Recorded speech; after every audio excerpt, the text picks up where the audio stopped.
Ok.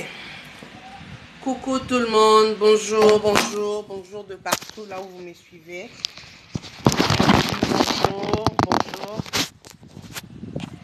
Vous allez bien, j'espère. Moi, je vais bien par la grâce de Dieu. Ça va super, super bien. Bien qu'il fait un peu chaud. Il fait un peu chaud aujourd'hui, mais ça va.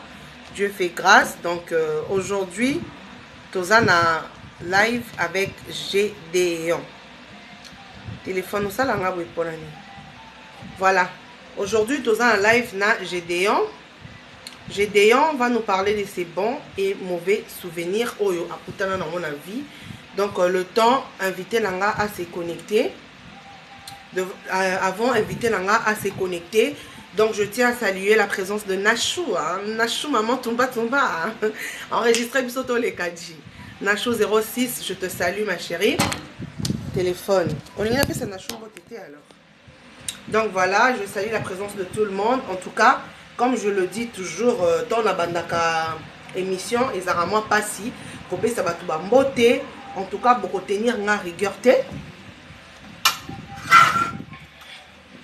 pour retenir nga rigueur parce que moyen on peut ça beauté, moyen on peut ça beauté et cause à la thé. Pour ça demande vraiment beaucoup de concentration dans la bandaka live. Donc voilà, je salue tout le monde, je salue la présence de Blackos. Donc voilà, aujourd'hui je vais recevoir Gédéon. Il va vraiment nous parler de ses bons et mauvais souvenirs. Comme ça, Tokoyo, comme on sont ensemble. Après avoir combien de bon mauvais souvenirs, il y a conseiller quand tout ça l'année concept donc après à couper ça va monter et pardon à conseiller et tout. Donc il y a on a envie que nous allons vraiment désolé, il y a autant de commentaires. Tant au banda émission na biso. Voilà, concentration de la cause. Donc il faut nous vraiment concentrer pour ne pas que na béguer un peu na ba question na la concentrer na ba réponse na ye. Il faut vraiment la respecter inviter na pour que yé à respecter nga. Donc yé pas aux alapé désolé à côté na ba commentaire tant au banda vraiment émission na biso. Donc voilà, je tiens vraiment à saluer tout le monde. Donc là, je vois aussi la présence de Jaria Louye. De gros bisous, ma chérie. Bijoux de mon cœur. Salut, ma belle. Donc voilà. Vraiment, on a chou l'obélé dans nos bébés. Donc voilà, j'ai dit le temps à se connecter et tout. Il m'a dit, donc là, il va bientôt se connecter. Maurice, de gros bisous. Agenda ne tombera jamais. Donc c'est ça. Donc voilà, tout, salut, Jaria, de gros bisous à toi aussi ma belle. Donc vraiment pour retenir la rigueur, ma question donc je suis là. Place pour mon innocent à ma belle, bon hésiter parce que bah remarque et ça la bien pour que moto a s'améliorer. Bon là nous Gédéon, depuis on s'est connecté. Donc voilà. Bijou on comprend tes bombes on a yozo mela bombe on ozo mela ba dose lo dose et l'histoire est dans le pelo mamba bombe mon chacha susunga coucou Gelor excuse eh Blackos ke bolo ba mon chichi na kikongo tuna bijou lo belo signification mon chichi ça terrible donc c'est ça le temps que inviter na biso kota to solo na biso. Soka koti na kangi monoko bo tenir nga rigueur s'il vous plaît please bo tenir nga rigueur donc il faut vraiment nous concentrer avec mon invité. Je dois me concentrer. Merci pour de j'aime Nachou, merci pour de j'aime. Merci bijoux d'amour, merci Nachou d'amour, merci pour de j'aime, merci ma belle. J'ai dit on va comprendre été. Donc là il vient de m'écrire sur WhatsApp déjà le live donc c'est là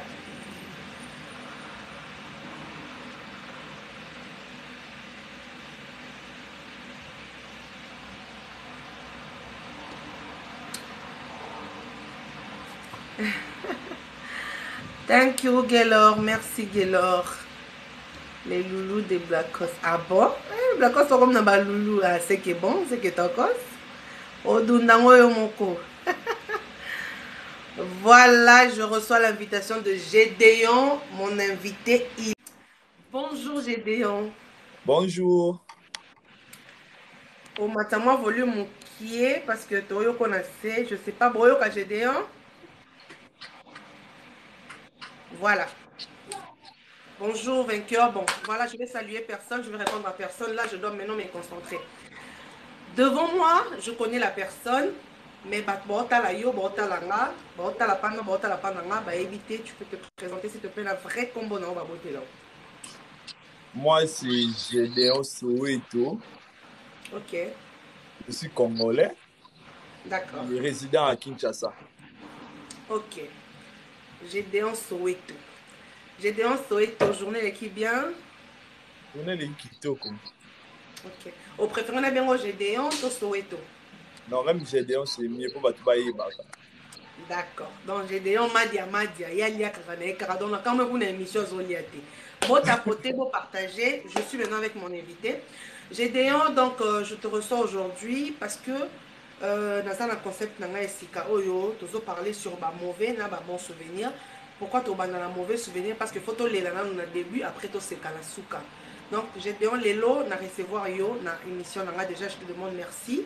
Parce que au disposé ton ayo il y a pour ta émission maintenant c'est là tant au banda vraiment tu éviter bas commentaires tu éviter autant à bas commentaires n'a qu'à répondre donc c'est le moment il y a peut ça deux trois personnes boté au bâtiment kati bazana ba Hollanda yo mais tant au banda photos à vraiment concentré pour ne pas que et perturber biso ba question na perturber yo ba réponse na yo li solo na yo concentration na yo et ça la perturber donc tu vas vraiment concentrer et ça en cas juste pour quelques temps à moins que yo li solo nous amulaï. Donc c'est ça. J'ai dit, on te recolle ba mauvais souvenir non ils ani ni vie au vraiment ça so fan de raisonner donc et les ça vraiment au quand même pas ko raisonner on soit so raisonner on ça vraiment pour aller la même dans mon matin to quelque part et cause ani mauvais souvenir là. Bon, premièrement, je peux dire, souvenir Nangaï, mauvais souvenir Nanga, ça fait partie côté relation amoureuse d'Angaï. Je regrette d'abord. Donc, j'ai un truc que je regarde chaque jour. On a regretté à Isa.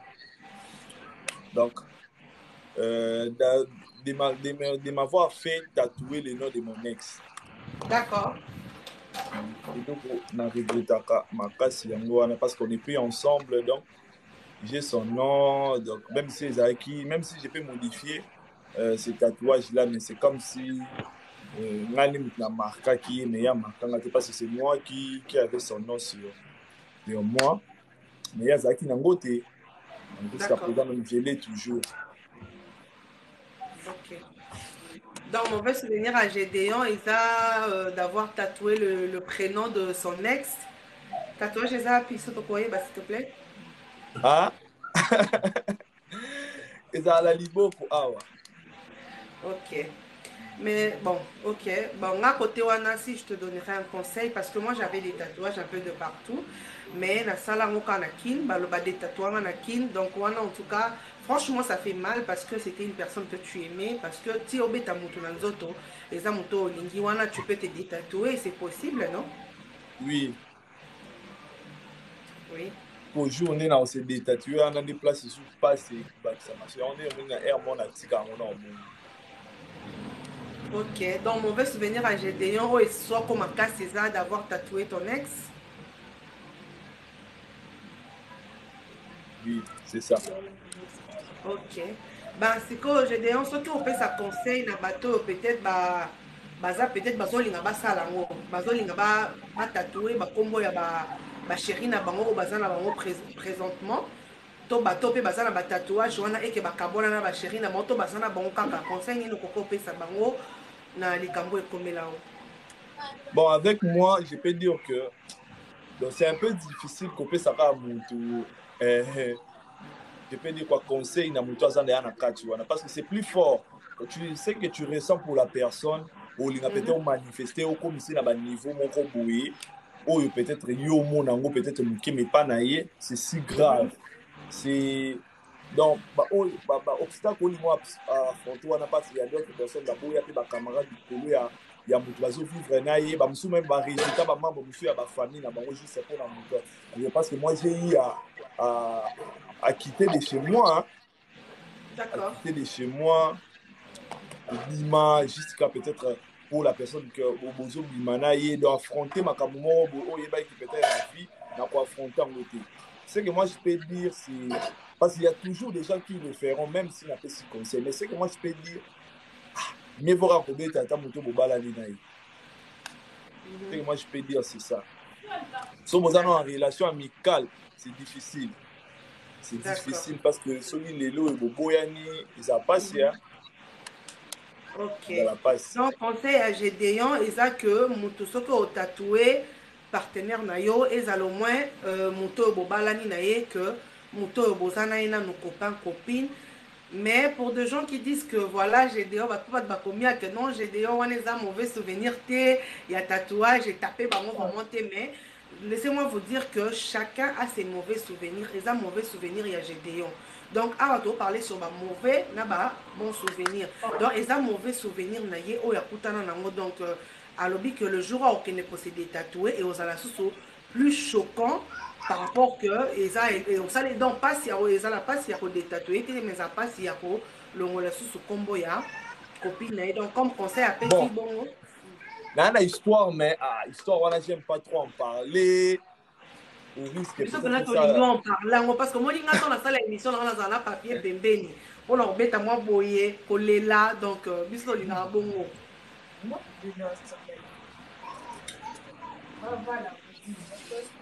bon moi avec moi c'est une relation amoureuse sur Nazaki Nango donc j'étais en relation avec une personne où peut-être tobandana ye na bas âge quoi tobandana ye na autant que bana miki avec lui donc il y a déjà indépendance parce qu'il avait perdu ses parents donc il avait perdu ses parents le fait qu'il y a pas de foot bon tapoter parce que là c'est moi des gens obédir moi mon bon tapoter pour qu'ils ont sa connexion stable oui.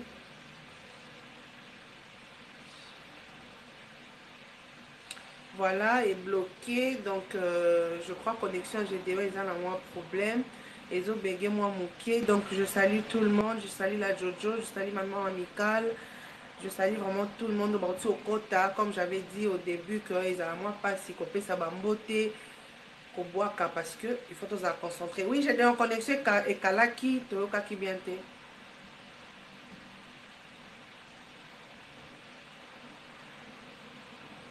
Oh là là, connexion, connexion. Voilà. Donc, connexion, j'ai donné aux bégueux, comprenez, parce que connexion à qui les a moi pas si. Coucou Jodel. d'abord je vais m'installer d'abord parce que Oui, connexion oui, na connexion biso aux et bégueux, à ma bien. vraiment. Bonjour Jodel. Je vais un peu me déplacer parce qu'il y en a un en Ndafu. Là, je me déplace Connexion aux parce que bégueux, du vraiment. bando, na mon amour connexion ça la bien. Mhm. Po ezaka ya biso abino kuna bwana bino na connexion abi ezaka ya biso. C'est na sala na ngana bato nyonso en tout cas ezaka peut-être ndako hein biso pe même awa eza place moko okende d'être son na ke na chambre en tout cas connexion na ngako sepela na ngote c'est comme ça en fait. Comme ça va. Oui ça va.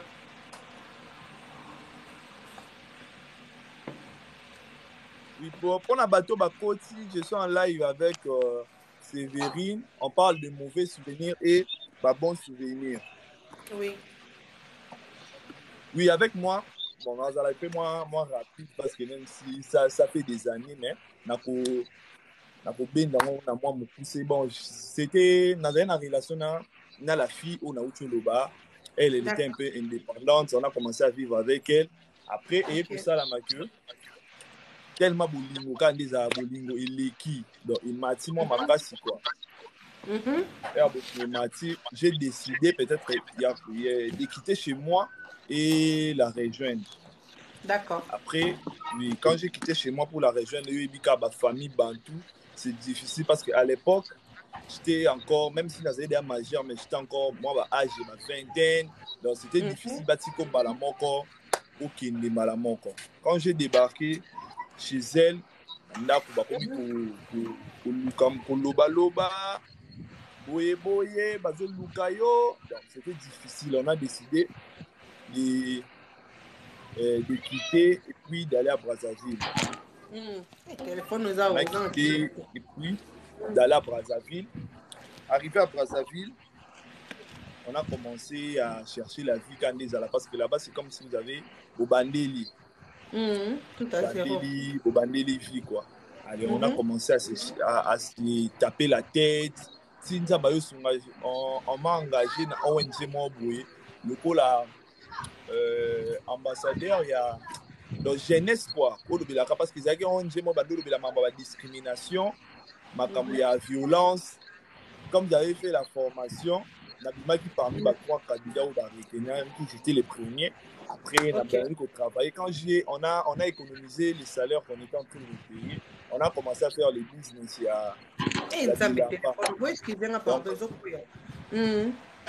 On a commencé à faire les business à Bilamba, acheter là-bas et envoyer ici. Et puis après, ça s'est fait que moi, on a commencé à vivre vraiment mieux quoi. On demandait pour personne, on s'en fout des personnes au Loba, réseaux sociaux, après ça s'est fait que Nalobi non, on doit venir fêter à Kinshasa quoi. C'était 2019, on doit venir fêter à Kinshasa. Donc Dakar à Kinshasa, il y a tout 50 ans, parce que ça m'a belé là. Il y a un peu pesanteur, donc tu ne vas même pas comprendre. Après, on est venu, on a loué une chambre à l'hôtel, on a commencé à passer le séjour. On a compliqué à Brazzaville, carte consulaire, on a dit c'est comment il faut expirer. On devait maintenant rentrer là-bas pour un peu renouveler carte consulaire parce que le somba qui ont mois. Comme ça allait nous sembler difficile parce que na beach, quand tu komaki kuna, on nous avait arraché nos cartes de lecteur. Vu que tu là qui m'a cassé, il n'y avait même pas moyen que tu récupérer ma carte parce que là-bas, tu komaki dans tout ça, il s'agit de mi tu komaki le là, à Brazzaville. Tu sais qui ma carte après. Quand on est arrivé, on doit rentrer pour que ce soit ma carte consulaire. Après, on a décidé que le bilan de zone. Je ne savais même pas plan ni la fille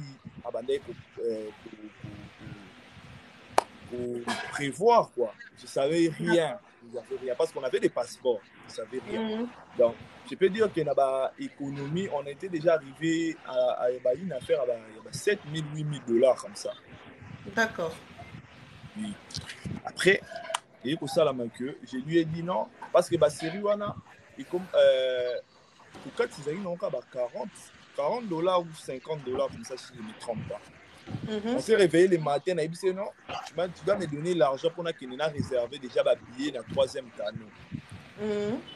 Après, il m'a donné le ticket de retrait parce que tout le monde dit on a Nino dans la 7e on a Freeland, mais tout ça carte visa même si on arrivait à Brazzaville, ma banque liée na Brazzaville, vous avez le même visa, vous avez la facilité toujours de retirer l'argent. Après, l'équipe n'a dit je suis allé acheter les billets. Or que la fille, avait prévu dans ma la fille, je suis rentré dans la chambre je n'ai trouvé rien. Là, je parle de la fille où on avait ça, tatouage. Après, il y a ça que j'appelle son nom comme ça passe pas.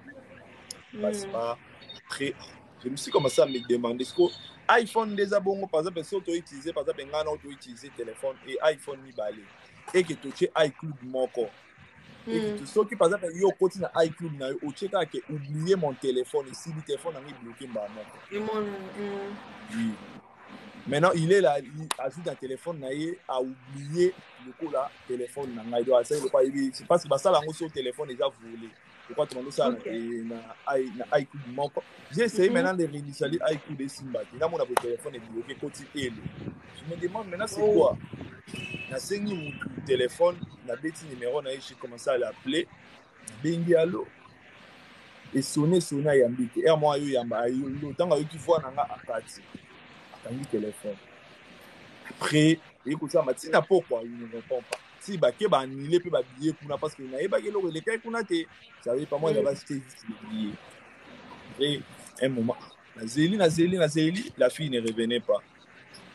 Donc, ce qui a fait que la fille est portée disparue, il n'y a pas de place à Kendate. Selon ses dires, il y a ma camarade Naye, il paraît, il a voyagé, je ne sais même pas. Je ne sais pas. Donc, c'était quelque chose qui m'avait touché beaucoup et ça n'a pas si. Par rapport à Ebisanga Pe, le côté, on était très bien, que ça n'était bien. Mais ce que je savais quand ils avaient ma famille, n'avait pas comment Koloba, parce que la fille était plus âgée de moi de 2 ans. D'accord. Elle était dans la 2 ans. J'aime qu'on en a 2 ans après. Les gens ont dit, non, ils ont aboyé, moi, dans mon pied. Après, je ne sais pas ce qu'il avait en tête. Il y a quelque chose que la fille est portée disparue dans les réseaux sociaux même. Mais il a été communiqué dans le coma. C'est même pas communiqué dans le coma, je ne sais pas. Donc, cause de la séparation, il y a quelque chose qui a été fait. Donc, si les lots, mon a répété. Et les lots, c'est ça, si les lots, ils ont été. Je suis allé dans. Même il y a. Là, c'est banque à 7e rue. On a dit solo. Parce que je suis allé là-bas. Je suis allé voir. Donc, la banque, je suis allé à la banque. Oui, je suis allé à la banque parce que Combo Oyo Ezalaki na carte, quoi. C'était son nom. Mais Combo O, par exemple, il y a Zate. Il y a la banque sur Zate.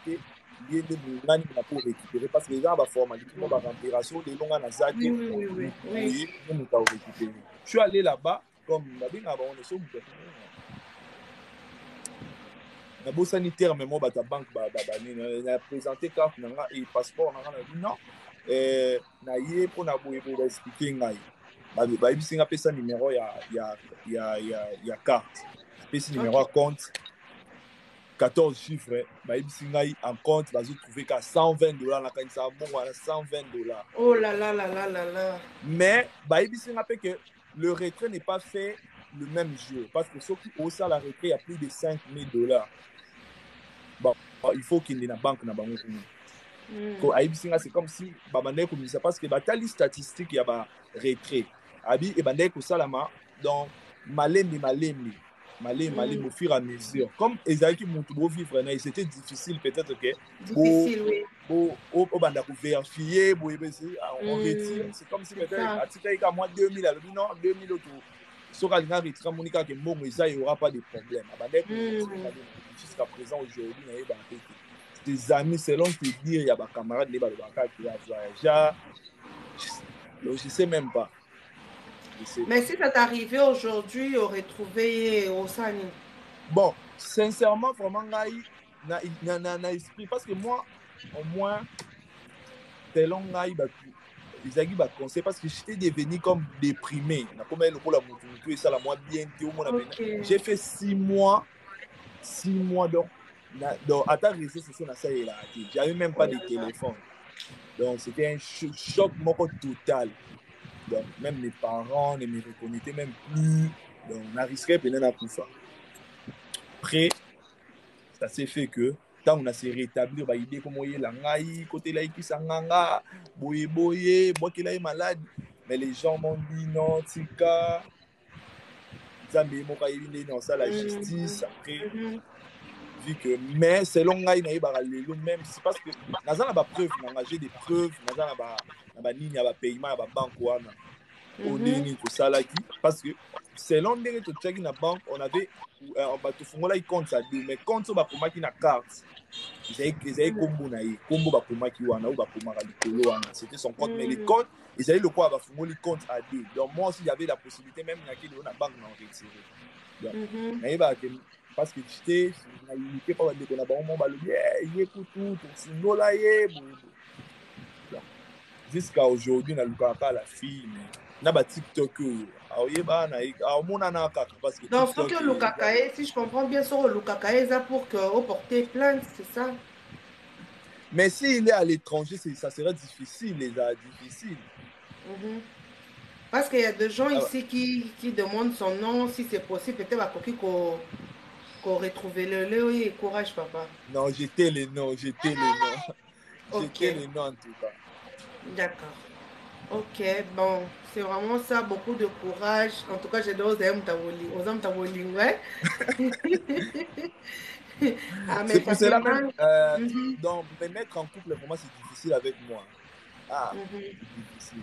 Normalement, même si, parce qu'après lui, j'ai eu à fréquenter des relations, mais natia na mutu, natia na mutu, Ok. na linga na mutu. Donc, Mais Winnie, mutu, ma naza peut-être, mutu mo ah, puis mo ah Winnie alobi beta no tatouage na ye ya okima ote.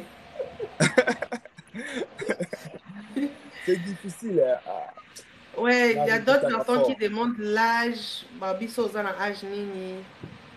Moi, C'est impossible. j'ai 24 ans.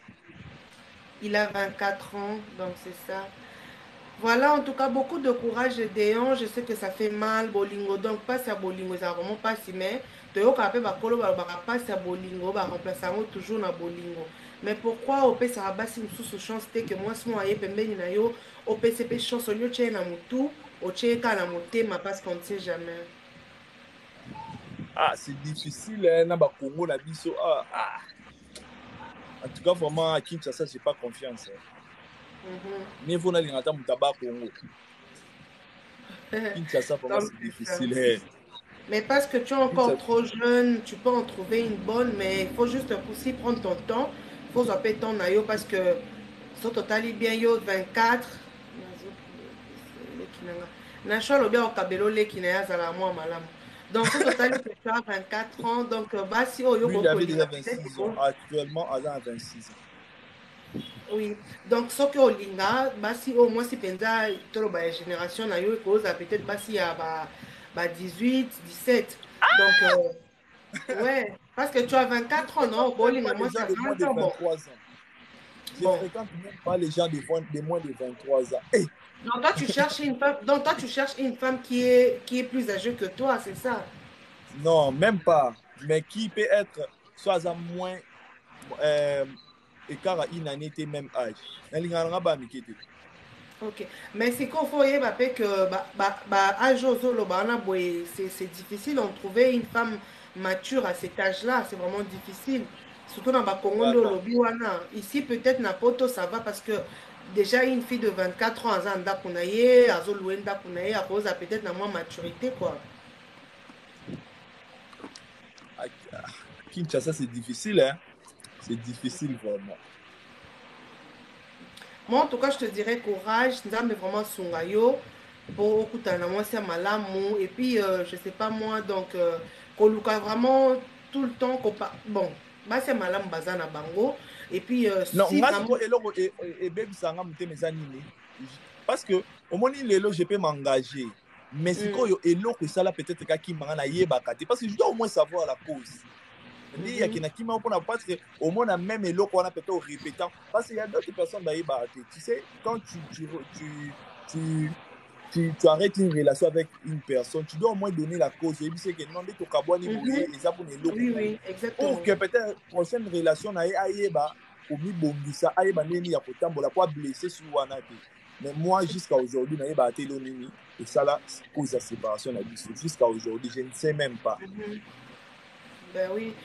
Faudra aussi, moi, Mouké, bon, faut prier aussi, mais d'un côté, il faut aussi trouver des psychologues parce que c'est le mot boué, tout. Donc, c'est comme si à ticket le changement dans tout. Oh, ça peut aussi arriver que tu peux aussi commencer à te sous-estimer. Ou commencer à sous-estimer, peut-être Nazaki bien te tout, peut-être Nazaki bien te, tu vois. Toutes ces questions-là, mais quand tu as dit qu'il y a Kinte, je sais pas, Bassa Kin, Bazamala, monté ou comment, selon toi. De nos jours, 90% des filles de Kinshasa sont moins sérieuses, sont matérialistes. Ok, d'accord. Donc c'est ça. Donc j'ai déjà dit en tout cas, et c'est difficile pour lui parce que de nos jours, en tout cas, Basi Nakin va comme matérialiste et tout. Donc c'est ça au fait. Mais Et bon, puis elle a avorté. waouh, en plus. En plus, Ah, les filles, bah, si, bah, la mitaine, hein. en plus. Je sais pas son abot, moi je sais pas. Mhm. Mais selon moi, l'imagination, j'ai jamais regardé, moi, l'impossible. Oui, oui. Mais d'un côté, peut balobra que et le quoi est bon, biso te rendra biso encore plus fort. Moi, en tout cas, je t'encourage beaucoup. Mais juste quand on conseille, on peut ça vraiment. Moi, si au remona. Parce que aux hommes, kolo ebi ko détecter moi si à malamu. Donc, on peut n'aller au monde, on a qu'à ce na ba norme oyo lingelelaka. Payer chance, offrir y écoute, bête là problème aux anango, peut-être à cause d'un psychologue à vie na yo. Tu vois, donc paye sa chance parce que au coquille qu'on s'est privé t'es na bolingo parce que voilà, parce que tout le monde a ça là, mais tous on a eu de problèmes, tous on a eu des déceptions dans nos vies. Mais je ne peux pas quand même me priver, n'a pas ça. Donc, n'a généralisé mes balles au fait. T'as des sons, on a bien généralisé mes balles. Donc, mon balle, moi, malade, moi, ça comme on est GD. Tu vois? Alors, c'est pas tout homme à Zamabé, non, c'est pas toutes les femmes aussi peuvent à Zamabé. Il y a malade, bazali, alors il faut qu'on paie ça a toujours chance. À Jézana, nous, tu es assez jeune pour nous retrouver une très très très bonne OP au monde qui a offert oublier tout. Même la tatouage, on a des tatouages, mais il y a au monde que et rolongo na mutu parce que tatouage on les a na mutu et on a moté mais ils ont peine beaucoup ozomona donc au moins vraiment que eko quitter vraiment eko longo carrément donc c'est ça beaucoup de courage en tout cas mais j'ai des Merci. je maintenant toqué na aussi c'est côté mauvais souvenir il y a Gédéon Boyoki donc ils a donc bref ils a dû à choc déception à love j'ai des mauvais souvenirs les Wana mais ce que j'ai des surtout côté bah bon souvenir parce que tous on a des bons souvenirs passés à la caca et ben pinté à peine à rose quand même on a Mm. un bon souvenir au pénal dans son yomoko fan dit vraiment tu ne réalises même pas ce mais pourquoi comme la kanga j'ai des pour la salani pour la zanani donc même sans obéta on a mis sur bateau ça te fait pleurer de joie quoi et comme là le quoi moi témoignage moi ne pas bateau oh bah passera peut-être dans ma situation auto bazan dans ma situation pour le moment ils Bon, pour moi d'abord, témoignage dans un angle, ils ont l'éternel d'abord beaucoup. amen Zambalingara na makasi parce que j'ai eu à sillonner des maisons occultistes mais n'a pas fait. Na bela liboma jusqu'à aujourd'hui. Mon ami, j'avais un ami au Azaki proche d'Anga, on était comme ça. d'accord Il avait un porte-monnaie magique, mais actuellement, Aza a Koufa. Dès que tu tirer une mort, gaz fa bilus, la minute Aza a ça ma belle. Même si d'accord Azaki, moi, n'a pas n'angai, mais la minute Aza a ça ma belle, mais moi, je suis toujours en vie. ok Azaka Wana, deuxième souvenir n'angai bien, et ça parce que j'ai eu à toucher mon moment, peut-être bato ya age nanga peut-être ebele na basimba te j'ai ya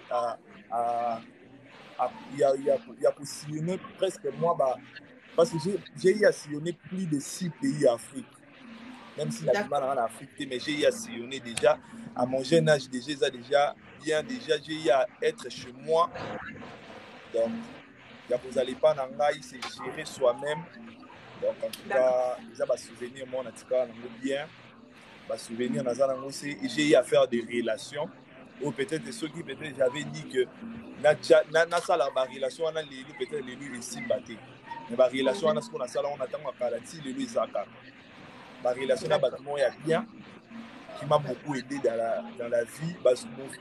Souvenir dans ce bien, c'est parce que mes parents m'ont pas laissé dans ma temps difficile. Ils étaient d'accord toujours là pour moi. Les parents me sont pas hey, oh, ça là, moi, ils étaient toujours là à me chercher, à être auprès de moi. Malgré que je suis dehors. Je manque pas l'argent, mais en tout cas, j'ai béni l'éternel parce qu'ils m'ont donné des parents où bazala mutima moya munene ne baparents d'accord mosusu bazalaka akende nde akebongo akende na baye kutu mais moi mes parents ne m'ont jamais laissé jusqu'à aujourd'hui bazalaka pembeni na ngai ils veillent toujours sur moi en tout cas ce sont parmi babonne souvenir mpe na makambo lie mpe asalelanga mwasi wana asalelanga je peux pas oublier je peux pas être ingrat je passa ok baboma moko ya bien ya bonheur donc je peux pas oublier ça D'accord. Ok, bah bon souvenir à Gédéon. Il a tellement ébellé, tellement ébellé. Donc, Gédéon, si au complet ça conseille, peut-être na bateau, bah, il faut soigner ma relation, t'es na bateau. Bon, on a peut-être que beaucoup t'as na bateau, bon, pour na bango, ils ont voilà, ils ont TikTok, voilà, ils ont Facebook, voilà, ils ont réseaux sociaux. Mais s'il faut qu'on puisse avoir un conseil par rapport à une soigner ma relation na bateau, lelo, au lobby que peut-être à travers bateau, là, peut m'embellir comme il en a vu. Conseil ni nos peut ça va pour nous retenir ma relation, ma bonne relation et puis qu'on soigne ma relation na bateau. Bon, ce que moi je peux dire, c'est mon la vie de tout ça boué pour négliger à Moutouté, même si cette personne n'a pas l'argent, même si Moutouan D'accord. au Monika a un niveau, il peut t'aider dans le comment vous Moutouan a mbongo au sala moté. Mhm. Donc, Mhm. sauf qu'on néglige Moutoula Mouké, il ne faut pas qu'on dise Azala Mouana Mouké, Azala Moukolo, Azala Azan infirme, Azala Azandé, il faut qu'on néglige Moutouté dans la vie parce qu'on ne sait pas la circonstance ni Moutouana pour y aider. Donc, moi, j'ai eu à faire des relations là peut-être au Yungaïta, on a Zaki Ngayuana, on a j'étais un peu supérieur, mais l'élo peut-être un gars qui dit, Bango Bamati. Donc, Ok. dans le monde, on sous-estimé Moutou. Donc, ça, les Mhm. lois malunga. C'est ce que moi, je peux dire. Bappé, ça a chance dans Batunion, sur Balouka, approcher. Batou malam, parce qu'on étudie d'abord la personne pour que ça ait chance à vers you. Donc, D'accord. il faut toujours donner la chance à chaque personne au monde que c'est une bonne personne. Il ne faut pas hésiter. D'accord. Donc, c'est ça le conseil de Gédéon. Faut pas qu'on sous-estime Moutou. Donc, parce que vite, on éviter. Et puis, il ne faut pas qu'on juge Moutou en apparence. Donc, parce que Moutou, au sommet, peut-être les lois de l'autre côté, l'autre éviter ce qui est Moutou à Sunga on a vie. Donc, c'est ça. Merci en tout cas. Conseil Noël qui édifie peut mais je dis aussi, il faut, parce que tout ça va congolais, on ne peut pas quand même zapper ça, parce que ça, Maramboye, c'est passé dans la communauté, dans Piso. S'il faut payer sa conseil, anga bandoro lia nzambe ape balobi okoma oliaka likola shoka bolingo pa wini. S'il faut opesa conseil par rapport ya makambo oyo ezoleka na TikTok awa oyo ezoleka na communauté na biso bacongolais ya côté bana basi côté bana basi mibali s'il faut opesa conseil pour ne pas kotanga bakombo koki oconseille ndeti bango nini na nyonso oyo ezoleka na TikTok. Ce que moi, je peux dire, c'est oh, même si tu sois ni Lélo, même si tu sois ni Dobi. Moi, je vois cette guerre ici, là, dans mon papa. Donc, les gens ont dit que éphémère. C'est que moi, je peux dire ça. Tobo Sanaté, on a encore une vie réelle devant nous. Parce que, oh, vie auto vivaka, et ça vie à réseaux sociaux. Ça vie mon corps, donc virtuel. Parce que nous, ça peut peut-être la vie réelle, la éviter de nous, ça dit que on a pas un téléphone. Ce qui veut dire que tant que tu as la vie virtuelle, tout ce qu'on a la vie virtuelle, la vie actuelle, où il y a biso, il y a mon kili, oh, tout le monde en a besoin. Tout ça, on a un comportement. Ce que moi je peux dire, c'est ça.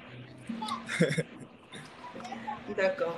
Donc, général, lobby, il n'y a pas ça de temps, mais ma boutique à l'embarras va changer na bango. Et ça, là, caca éphémère et tout. Mais Gédéon, mais qu'est-ce qui vous pousse quand même à faire tout ça? Vous n'avez pas honte, vous n'avez pas peur, ça vous fait pas mal, insulter quelqu'un, peut-être au monaté, yo mo uti oloba ah que conseil au pesi faut soigner ma relation. Alors tant vous ça la kabongo boloba te que un jour muto nazo finga peut-être yende muto nzamba chai pont ya vie nanga o ya koki ko edenga un jour na vie mais nazo finga ka pona naza parti pris à un tel alors que un tel wana peut-être na vie no ko sunga ko te muto sungo ozo finga. Tout ça ça vous passe pas dans la tête? Bon, sincèrement, moi, je peux dire qu'actuellement, depuis la banane, TikTok, ma campagne, il y a rendre, ce n'est pas mon domaine. D'accord. J'ai une manière pour se focaliser dans le parce que au cours de l'eau, finga mutu moko boy, au fingi ou soit au fingi intel. Parce que ok boy, au lini moi si moi beaucoup tani que yende ya na bango super. Voilà. Par exemple. Ou soit au lini mutu moko boy, yende maman na bango yende au finga na réseau parce que ah to yebi âge à mutu te. Elle a ba musu ba de na ba Exactement. na ba de ba majeur to yebite. bamusu mpe bana bakine, bamusu bandeko bana kine, baleki bana kine. Donc on sait pas. Peut-être meilleur ami na nga oyo nazala ne na vie ya bomoto boye ya na bango eza oyo nafinga na réseaux sociaux. Voilà. Donc ce que moi je peux dire eza kaka actuellement nga wuta on nazali na TikTok. J'étais tellement na bandai pour négliger bato. Parce que moi je m'abonnais pas en retour, na sabona en retour. Mais actuellement donc ces 2 semaines passées, je me suis rendu compte de non, la vie va négliger à mon côté. Quand j'ai commencé à rendre les gens des abonnements, dans ma caméra, on a abonné dans façon pour celui-là, façon pour acquérir. Parce que je ne suis pas entré dans mon live comme ça. Au moins, on a 10 personnes, on a 15 personnes, mais actuellement, on a un live, on a 100, 80. Au moins, on a recevoir avec amour, avec considération. Parce que Liboso, quand je me mêlais, peut-être, je peux dire, parce que bien sûr, tu vas se mêler dans moi, mais après avoir conscience que tu as là, non, on faisait éphémère, le lot, tu as fini, et que changer l'autre côté. Parce que moi, je vois que sur les lots, par exemple, par exemple, bazo finga meilleur ami nanga, bazo so ana Sévérine. Moi, je viens comme ça, na bani ko finga pe Sévérine. Mais peut-être nous avons mené à ça là qui peut-être ngana Sévérine, tous en a bonne relation mon robot. Au monde. Faute ya mutu peut-être o ngana ye maman pour na côté là. Au monde. Il peut aussi une relation ya ngana yo, tu vois. Parce que ndenge bino esprit na bino ndenge tout ani peut-être ndenge ya ngana yo tout ana tout. Peut-être ya ngana yo tout ana ndenge bien. Peut-être ya yo na ye tout ana ndenge mabe. Donc on peut pas se focaliser na makambo moko boya mike pour ye un tel ba finga qui ngape na ye boya na ça la droit de réponse, surtout ba droit de réponse les obé ça ba relation. C'est ça. Droit de réponse les obé ça ba relation. On est toujours soit na ngana yo mais on a leki na nga yi à côté lio boye tu bando fingana mais peut-être ngana le yo na leki na nga beaucoup sur la paix bien. Vous pouvez vous entendre. Mais peut-être ngana yo salama na ngo pété na mokito za biso ba camarade. C'est normal. Nga mona yaya kinda poto azana camarade ni mo bonye leki ya wana akoma li camarade ya camarade ya na yi. Au mona ndiki ba esprit tukani. Donc ce que moi je peux dire ezaka que biloko wana ngana mona ngoza atina te.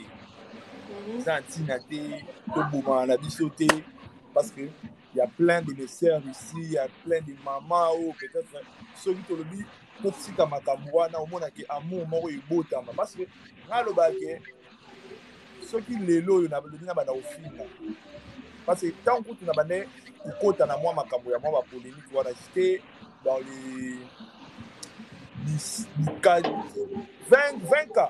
d'abonnés et 20 cas il y a abonnés. Mais actuellement, depuis j'ai changé mon numéro, nakoma ko yamba ba bien, nakoma se lisa mutunyo sans problème. Actuellement, j'ai 60 000 abonnés. OK.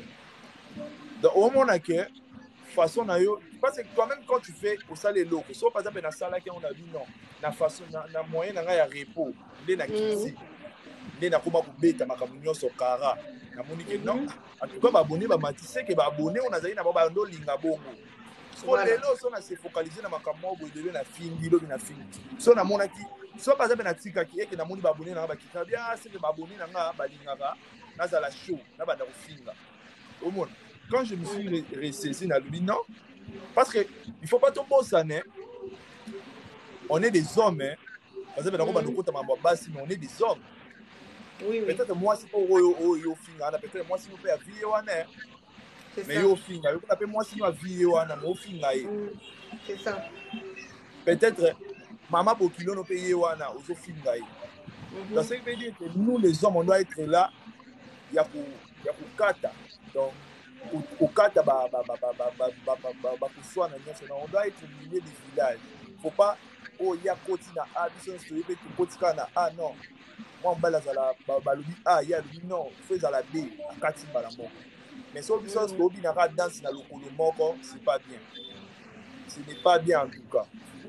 Surtout moi je conseille vraiment surtout côté bana mibale to se ressaisir to zonga sima parce que total la même na ba YouTube façon bana mibali basala ba émission na bana basi za différent même pas chroniqueur. Tout le monde a moi ça a la facilité à signer rando, il y a ça là moi ba mafinga, mais moi na mbali mon ya moi ça la maîtrise. Maîtrise, ouais. Donc moi en bas il faut toujours avoir une maîtrise. Peut-être que ni mbangu ah non, pour moi je crois que pour soit na oyo biso total ango ata na musika. Parce que na biso to kota ata na privé na bango, auto pesa bango conseil. Voilà. Na privé ya kingani na obi ya tika bo itaka ngaleki na mobali. Parce que moi ça na facilité oyo ka muninga mobali. Omona. Mais muninga ne mwasi azala mamo show. Makobi tika ekobeba kaka mais mwana mobali so yo conseiller otala moi mobali pene yo conseiller nga c'est que lo na osala oyo ça bien te omona penda que non moi mobali moi ça qui c'est mais yo moi mobali so oye lisu wana oti na sima ya mwana mwasi atali que non na jusqu'au force sur ya makasi c'est que moi voilà kota moi mobali à côté les oyo ya pekise na so moi mobali à côté oyo ya pekise na parce qu'on a que deux sexes na mokili. donc ndenge nalobaka bana basi batonga mboka te mais bana mibali batonga mboka donc awamona ke ye azobebisa mboka yo ozo encourage mpe mpona kobebisa mboka oui yango wana erreur ezouta epa na biso babali peut-être ntango tomona babasi baosona biso olie toya wana comme bamédiateur tokabola todi non en tout cas eza bien te tout te parce que soki bana mibali ngai alobaka so aujourd'hui bana mibali bakomobeta bango kara rando esila batiaka ne preso babali babeti rando o kara rando esila esila penda esili parce que basi ntango baswana bango na bango omona un moment donné ekitaka moto pene ebomani mpe omona moto aloba mpe so aza te parce que moi mwasi aza alobi omona un moment donné akitiki na ye mais biso siko bami balemata biso omona ya mosusu oyo olobi otiki nanu ya mo olobi otiki nanu pas bien ebele peut-être baobengama na batiktok baobengama bapede mais ils sont pas des pede le fait kaka ya kokota trop mambo basi baomofinga biso boye. C'est ça. Donc c'est que le mieux à faire ezaka que il faut que kaka ça sert à rien. Attends to bomani et l'on peut ouais la rezate aki dans na Congo awa il y a personne au bafuta et là mutu monte bafuta na TikTok. Donc actuellement TikTok peut nous bénéficier kaka toujours bénéficier kaka na ba relation. Si toi on a le côté bénéfique. Na bi le par exemple na ibanya Sévérine. C'est bien Nathalie et là on marché mo ba luka influenceur mo boya ça la moi publicité ngai na monique ngana okokate mais ça on a beba na no ba na mutuke mais peut-être que tu as une bonne relation tu peux me brancher parce que les relations tu évites place nous ta bongila tu éviter on sait pas peut-être meilleur ennemi na oye wana peut-être des boza ba meilleur ami ngao na mona ka bato ba na ennemi ba wana ndi basuka ka ba ami ya solo voilà c'est comme ça ba ba bandami basuka benemi il faut bien avoir banana on a besoin nana noé tumba boye bomona si boye boyokani c'est comme ça. N'oublions pas tous ça congolais tous ça biso ba congolais zango ba talibanda te tous bomana so ko des aki attaque guerre na ba congolais na ba sénégalais nga o ici là te pour ça entre deux nations mais ça on nation moko seulement les congolais biso. Oh là là, connexion Gédéon et Cathy. Oh non, non, non, non, non. Je sais pas, méga ou quoi.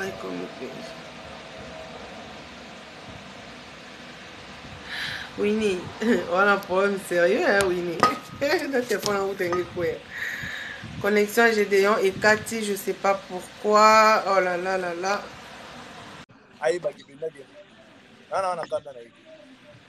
Ok.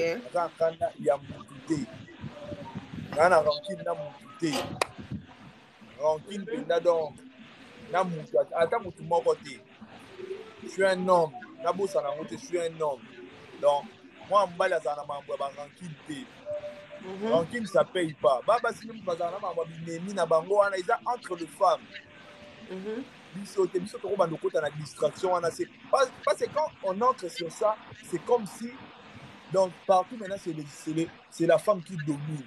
Mais yo mo mbalo ganga na ndako mais a oko dominer te. OK. Ganga na ndako boye ngande papa le chef de la famille ngande boye mais na TikTok ba se dominer il y a une personne qui est puissante ou puissante au-dessus de toi à se commander. Donc, ce que moi je peux dire, les habits sont bana mibali, tous à la wana, pour cesser les faits, pour kata makambouana. Exactement. Naza problème na moutouté. En tout cas, moi vraiment, naza ngara loi qui. Donc, pembe kaka. Voilà. Donc, si on va retenir, si on peut retenir, pardon. Donc, Gédéon a un problème na moutouté. Et puis, Gédéon Barando, il faisait ça avant. Donc, là, il fait plus des randos. Gédéon a comment on s'est focalisé na makamune misusu. Donc, Gédéon, comme on a besoin de moi souka. Donc, s'il faut qu'autant juste 3 combos, il y a 3 garçons, na 3 filles, il y a on a TikTok, oh, donc, ceux qui ont côté TikTok, au raté, au côté na compte na bango, oh, like moi 2-3 vidéos, tout ça au moins, il vraiment là, c'est pour toi, na yo, au petit karaté qui pendant que vidéo na bango et les cas. Juste 3 filles, na 3 garçons. Ata basé belenga na bika 3 filles, 3 garçons. Bah retenir yo rigueur parce que ngane mutu na lobby qui autant ka juste 3-3. Bon, chez Banami Bali, j'ai l'habitude il y a au foot à la porte Issa Saïdi. D'accord. Issa Saïdi, qui encore on a pas trop, qui parce que je suis pas trop na suivre peine ba TikToker ba Bali na Congo hein. Je suis trop Issa Saïdi qui encore en tout cas ba Bali na moko hein. Oh pena za so na koti pena pour Nathalie Conte na ye. OK. Donc Gédéon sur 3 ya tangi na kaka mwana mbali moko Issa Saïdi. Alors na ba fille tu en as besoin de 3 filles. Na bana basi j'ai l'habitude na kotaka ipa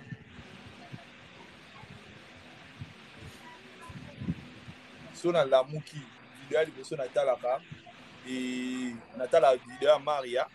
OK. Maria Kuba. Il va avoir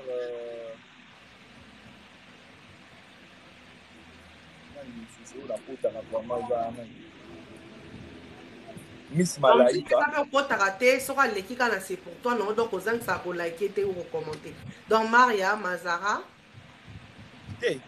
Ah? Dans le lobby, Miss Malaika. Maria, na Malaika. Miss Malaika. Et Christelle Lomoto. Donc, Maria, Miss Malaika, Christelle Lomoto. Namibali, Saïdi. Issa Saïdi. Issa Saïdi. Ok. Voilà, j'ai déjà lobby hier na bana mibali Issa Saïdi na basi Maria Christelle Lomboto na Miss Malaika. Merci Gédéon. Merci Nathan en tout cas au disposé vraiment na live temps au abonné na ba poser ba question. En tout cas na monika moto moko alinga yeba a oze kolonini ya âge déjà lobaki donc moi tout na so oze kolonini naza muluba 100%. Oui. J'ai déjà un Moulouba 100%. Donc, Winnie a lobby ni pour naïa à la poto, à s'épelle na obeta tatouage na na tout le lingala. Abia okima ote.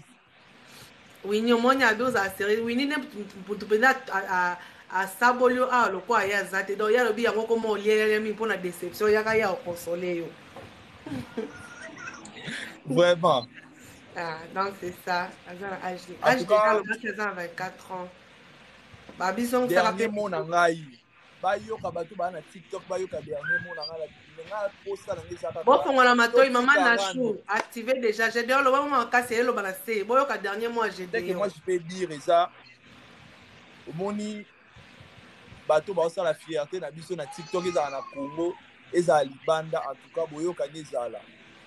Boyoka nyezala ba projet ça tellement ebele ka na TikTok après que tombola pe dende la Congo mais tellement il y a photo bazo soana donc il y a même pas koyoka na donc ezala donc biso Congo eza TikTok na ndenge ebana ndenge esila donc biso eza ka polémique c'est polémique mais c'est que moi je vais les demander bato bazara bato ba 100 mata wana bayoka na ko ba wela ni so de moko na 100 moko na 100 ba mo compter déjà que en tout cas comment et là parce que biso na Congo to évoluer pourquoi na mona ka ba influenceur ou ba représenter ba pays na bon bazalaka na plus de 800 000 abonnés. Mais biso awa te suka kala ba 100 pourquoi il y a trop de rancœur.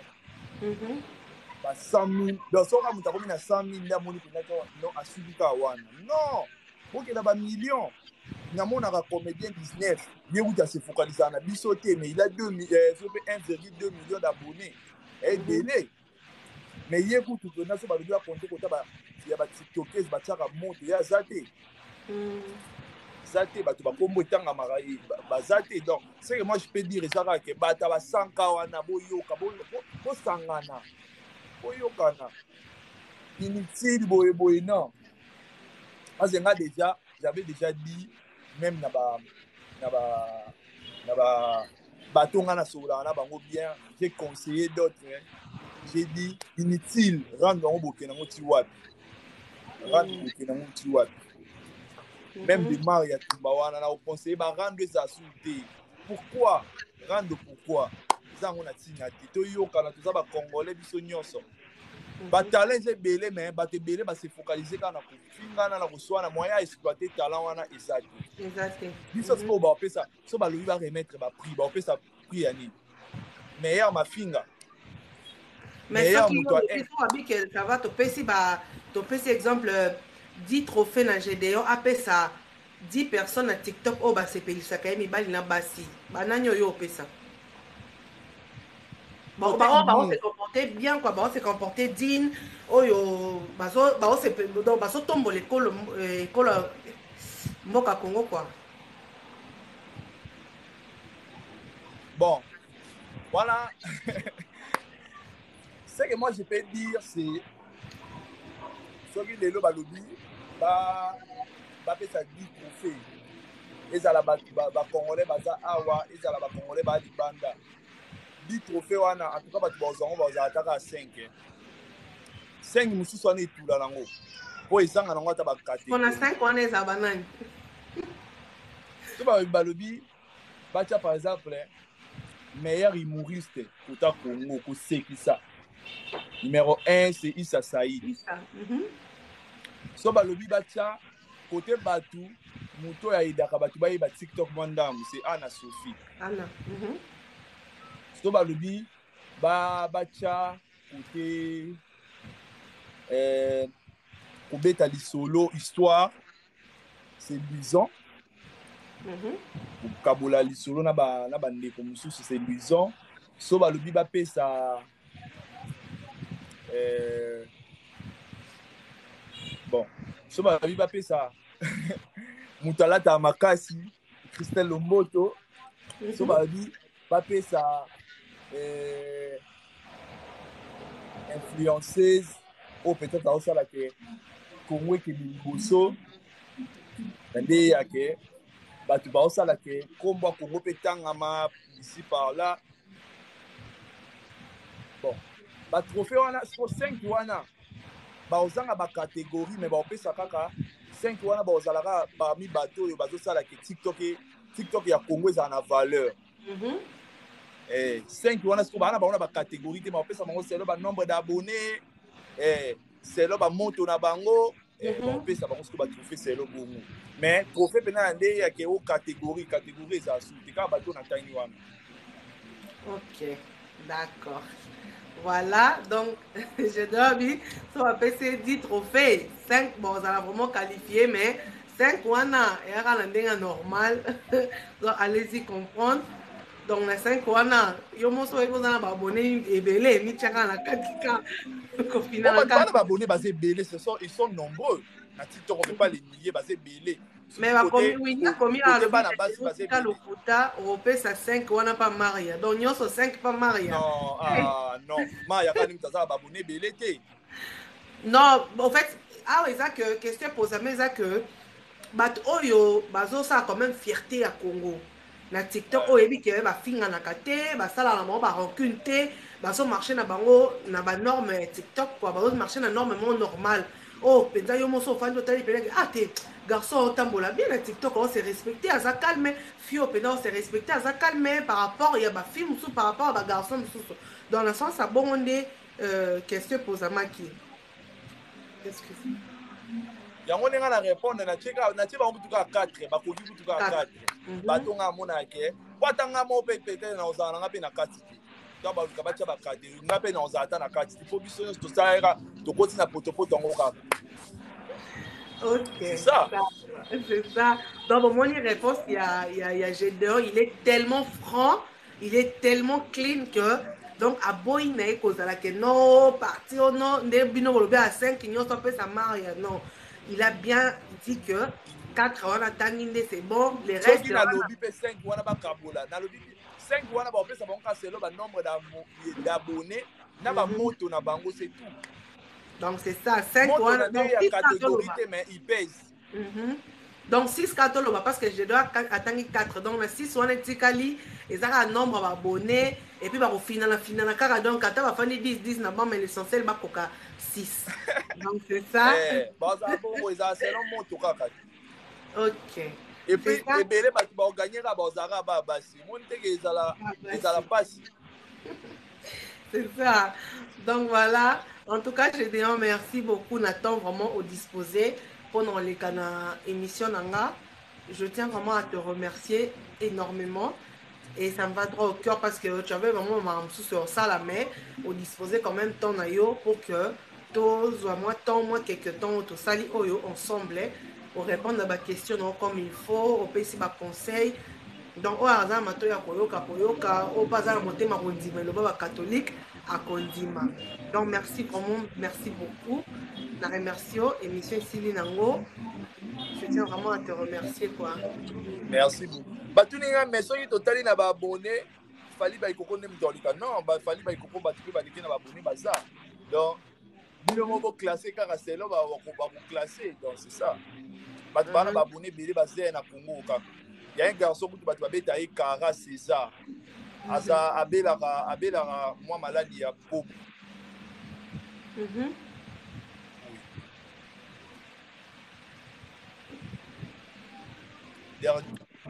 Dernièrement. Oh là là. Ah, on a go finga e pona. Aïe. Abela vitiligo, abela vitiligo. Ok, asa congolais. Oh, voilà. Réseau et bégué moi mouquet. Je vois Gédéon accueilli. Je vais essayer un peu de l'inviter parce qu'il faut te clôturer quand même l'émission bien. Donc voilà.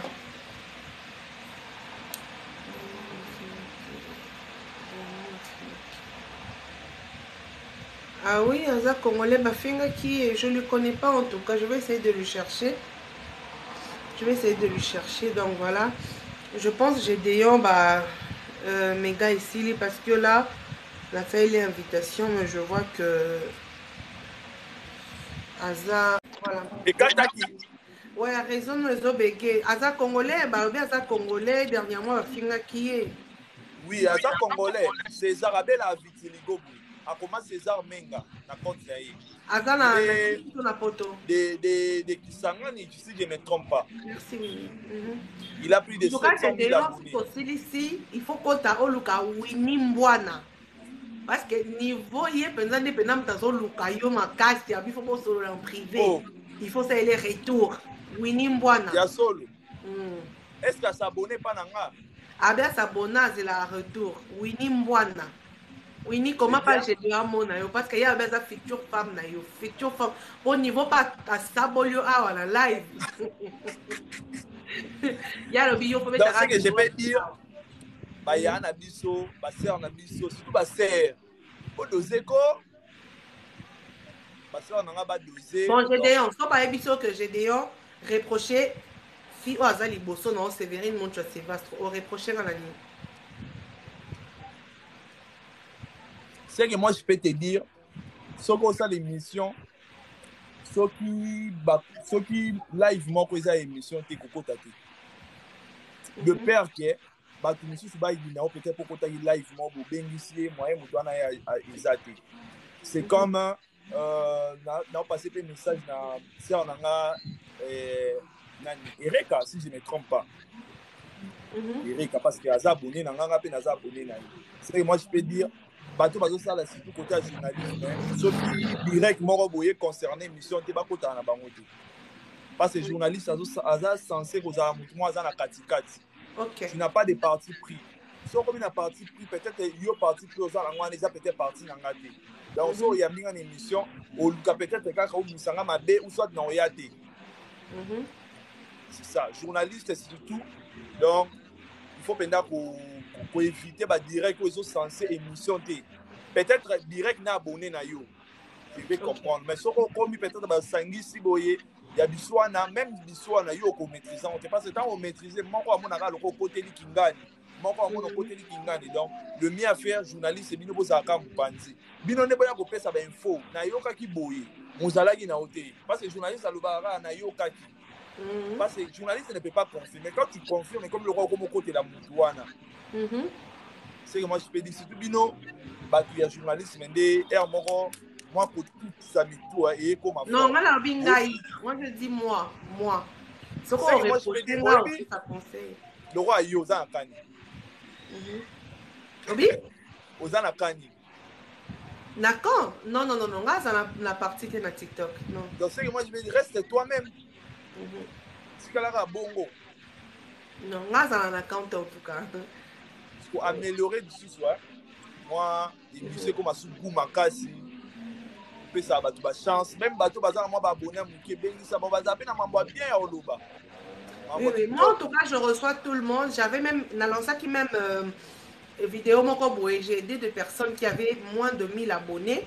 Pour que atteindre 1000 abonnés, et en on a des missions pour bien ça va abonné belé non c'est pas ou soit non c'est pour ça que c'est comme et dans le roi Issa Saïd c'est un homme qui a plein de talents mais bah tu vas une émission non je vais t'expliquer une chose au moins le problème est que nous le Congolais orgueil et l'attabiso makasi.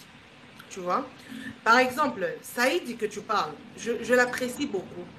Je me suis abonné à lui, n'a s'abonné pas abonnement dans les fans pendant plus ou moins 6 mois. En tout cas, là, quoi, alors que j'aurais voulu l'inviter.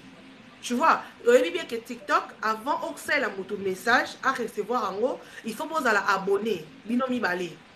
Ce qui y a s'abonner retour tes messages, de yo mon équipe, mais comme il était. Parce que lui, il s'est pas abonné à toi. Tu vois, donc c'est ça. Le problème avec nous, le Congolais, que succès et rendre abus un peu dingue.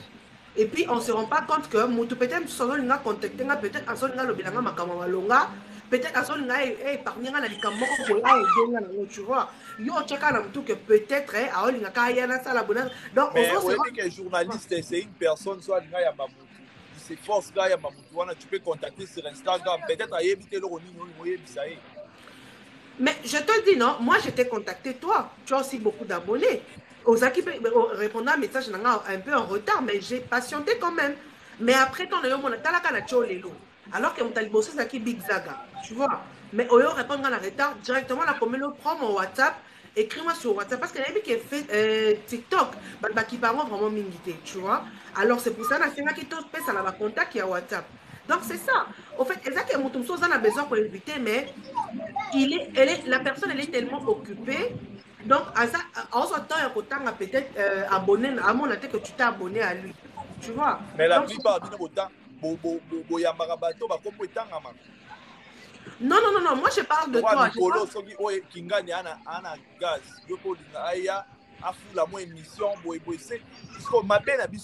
C'est ça. Oh, Lucas, moi, débat, non, c'est pas. Là, le mieux à faire, c'est quoi? Il y a un mouton yoso sentir que non. Mouton a apporter un plus l'émission nanga. A lobby la batumaka moi ya mala moi ya mamoutou peut-être il peut avoir autant d'abonnés. Maya lobby pe loka balonga. Mais c'est ça parce que là tu as dit au lobby no ka elombo, c'est-à-dire quoi? Au lobby qui est bolinga ko yamba bato kaka bayebana yamba mouton au baksolo 1+. Mais mouton au baksolo 1+, c'est ça mouton ayebana non? C'est-à-dire quoi? Attends, c'est-à-dire... Non, attends, s'il te plaît, je vais t'expliquer. Au moins, la compte, je n'ai que 3000 et quelques abonnés. Mais la compte, a plus de 12 000 abonnés. Tu vois? Pour dire que Mouto Ayebingate, peut-être, il y a aussi des personnes que aux autres contacté pour la bosse à l'émission. Elle se que non, j'ai pas le temps, on ne sait pas répondre en AOT, on ne sait pas accepter, mais comme le jour J, à se présenter, ça arrive. Mais c'est pas dit que oui, bato ba yeba na ba pesa rapé makambo na émission. Mais moi je dis ceci. Quand on a banda concept oyo, j'ai besoin de 5 personnes qui ont moins de 1000 abonnés. Naza besoin de 5 personnes ngamoko. Na futa on a ba frère na ngamoko, na ko sombela bango ba abonnés, ba atteindre 1000 abonnés. J'avais dit ça et j'avais réalisé ça. Et parmi ces 5 personnes, parmi ma vidéo, il y a Batuno Yamba. Tu vois? Parce que Naïmi va atteindre déjà 1000 abonnés. Ce sont des personnes que les gens ne connaissent pas, mais un jour, ils émission. Donc moi, je ne suis pas là pour un peu dire que non, voilà, je dois recevoir tel, parce que tel. Mais c'est Big Zaga. Big Zaga, Ayebani, n'a pas vidéo, mais le jour, le baïba qui était. Mais il y a Big Zaga, et Belé va tête, yéyonde. Donc c'est comme ça. C'est pas là qu'il faut recevoir mon tomo, Ayebani a fait ça dans ma cambo, non. Quand on le dit, tout ça, on y a une émission, après le coup, tu vas merde de Belé. On pose ma question au boudéo, on se faire genre, yo mo comme un peu ridicule l'émission dans Omoko. Mais alors qu'il y a d'autres personnes qui ont la simplicité, l'humilité, parce qu'en dehors de ça, on a d'autres choses qu'on fait. Dans ce temps, là, on a un plus de TikTok, on a eu de mauvais et de bons souvenirs. Moi, je ne suis pas là pour connaître Kati Yamoutou, que genre, il y en a qui n'ont pas dit non. À moins que la personne ne monte un commentaire à tout niner dans l'obé, le stock aux libre, c'est bon. Moi, mon objectif est ça, vous voyez, un mauvais souvenir, n'a pas bon souvenir, point barre. Et puis, un petit conseil pour m'envoyer les canaux TikTok. 2-3 personnes, il y a trop apprécié la TikTok, je m'arrête là. Tu vois? Mais, Nabino, monde du journalisme, il y a trop de tiraillements. Non, tu vois, on parle avec moi. Coucou, je vais gérer. Tu vas parler sur moi. Tu vois? Tu nous aides, il y a des informations, il y a Baba. Mais au moins, vous devez aussi avoir cet amour-là entre nous. Cet amour-là. Bon, net banane, on a un problème. Toi-même, tu sais que vous en avez. Non, net banane, on a un problème et tout. Non, moi, ce que j'ai dit, c'est quoi? Parce que j'ai vu d'autres personnes faire des vidéos. Donc, c'est comme si, à Romy, Kocha Mninga, Pandi Nicolo, c'est comme si, par exemple, le roi Koué, la Bakit, Yango. Tandis que sur TikTok, on dit sur TikTok déjà, yo, comme vous allez bander mission. Mais mon tout le monde, ça vient plus que yo. C'est comme ça, idée, bah, kaka. Yo, le bâti, oh, non, idée, non. Avant, yo, bah, non, mon tout le monde, bah, banda, comment, yo, c'est ça, là, aussi, salama, nango. Et là, mon toyen, et l'autre, yo, c'est salama. Donc, il faut reprendre mais peut-être que je suis au monde, moi, non, moi, bini, à moi, 1000 abonnés, à l'oubi, dans un an, le roi Tanti Séverine, et je suis au lobby, toujours Kangile Kadena, mais c'est pas ça. Il faut donner ça. Peut-être qu'il y a un peu de mais comme on dit, le roman, oui, si na yeba na ba omo beta tolo, si na yeba na TikTok, vous êtes pour na Kingani, si na yeba na TikTok, vous êtes pour na Kingani. C'est ça. Non, mais tu sais, moi déjà pour bien t'éclaircir, te dire que on a la TikTok, on a un problème dans mon côté, on a la partie privée. Ça, c'est déjà de 1, de 2. Et ça que, au moins, par exemple, le concept, on a un bosso dans mes TikTok. Au moins, donc, et ça, exemple, on a un concept, on a Winia, c'est peli nango. Soit ça, moi, ça va pas me déranger. Quand on le baiser le monde, et son peut-être parce que net boy. Le roi la bande le Congo Sika. Donc, si fin du mois, on a invité. Si tu comme à fin du mois septembre, on a invité parce que je suis encore seule pour le moment. Mais peut-être si tu comme mi balé mi ça tout, nous sommes rose à la quai et ça rappelle moi des équilibres, moins équilibre pardon. Moins équilibre à mon quai par rapport que et quand on a invité à Israël, non c'est vrai non qu'elle est là même sur une émission il y a jovial. Donc je vais là-bas au Yambara. Ah OK. Donc quand je vais au Yambo c'est bien parce que il y a au super déjà bon on a mauvais souvenir non. Dans son là Yambio et ça va te tchaba yo quand on tchaba tala kiango, tu vois.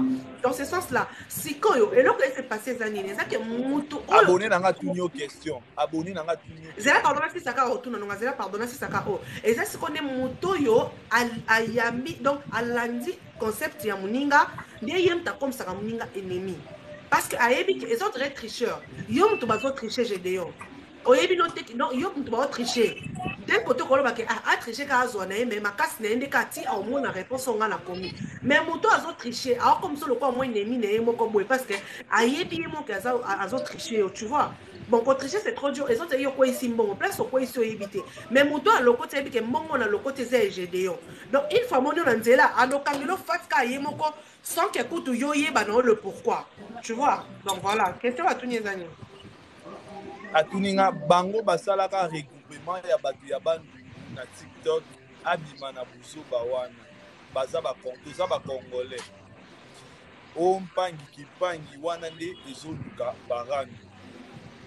Non, déjà, on a dans un groupe, na moutouté, mais je na comprendre place à commis, mais juste quand ils sont normal, ils ont dirait balou, baso bakuta ni bango na bango ezala kaka, tatou, ma mwendi ni boy. Mais et cause à tout peut-être au bien on appelle la pangi na ba TikTok pe numéro na bango ba WhatsApp na zana ngote. Exemple, j'ai d'ailleurs eu ça mon loup banga na mutabandundu. Mais j'ai ton numéro WhatsApp, t'as mon numéro WhatsApp. Mais ça, je suis tombé bien à l'ampangi, mais tu solo la privé, voire même à ta privé à TikTok, tu solo la té. Et ça, campagne, il y a moi, qui kolo la biso kaka boy, mais que quand la carte, il y a bien que groupe boy, non. Non, je suis pas là. Et ça, campagne, il y a normal, mais quand on a vraiment la partie pris ton groupe, en tout cas, on a un groupe monté. Je dis ça, il y a une chose à enregistrer en live. Donc, dans la partie pris, pas une normal, le monde comme que dans la partie pris, non. Non.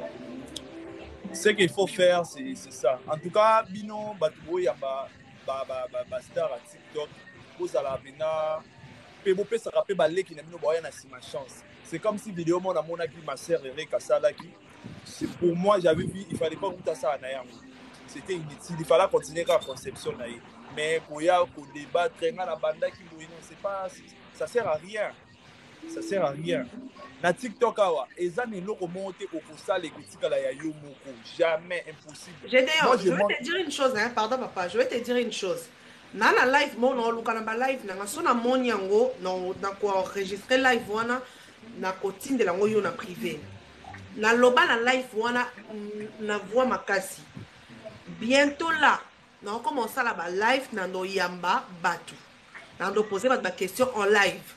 Mutazala la live wana na yebi na otanga kombote. Ayoka live wana bi na yibo concept na ngabi ato yibi meza eloko nga na olinga na bando sala. Dieu m'attend parler na loba ngokutu wana kutu makambo ba émission na TikTok et bandi nonté. Na loba wana luka live wana notini na date na heure. Mettons na mona que sort na biso heureux ka bandi osala ngo ah na bien eloko na ngana sa ngamo ko na bilobi na biso vereni yo pena ozala na inspiration no ya bien mais ozala bolembu.